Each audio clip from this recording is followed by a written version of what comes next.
Le discours décroissant ou démobilitaire que l'on peut entendre aujourd'hui, il n'est pas du tout audible dans d'autres pays et dans d'autres continents.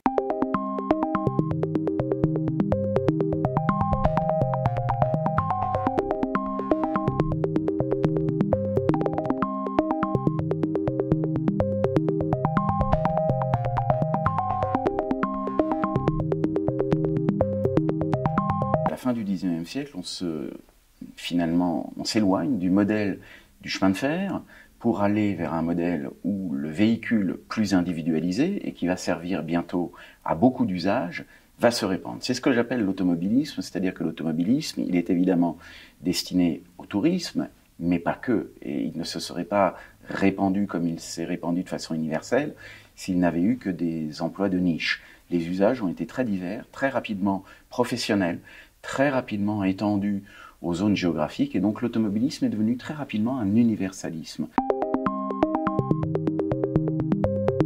Il y a des aspirations anthropologiques puissantes qui font que, dans la foulée du romantisme littéraire et artistique, eh bien, il y avait dans l'automobilisme une capacité de projection individuelle qui a correspondu à des attentes très profondes de la société.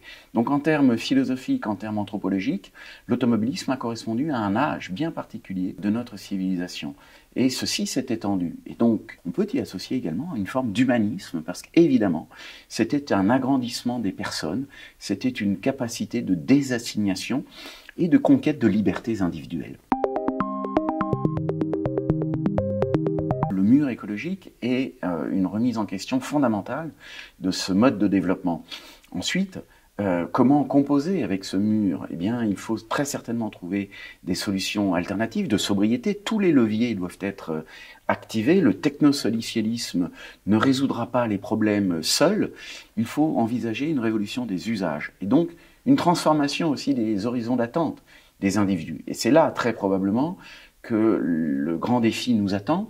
C'est-à-dire qu'il ne faut pas laisser entendre que le mode de vie sera dégradé.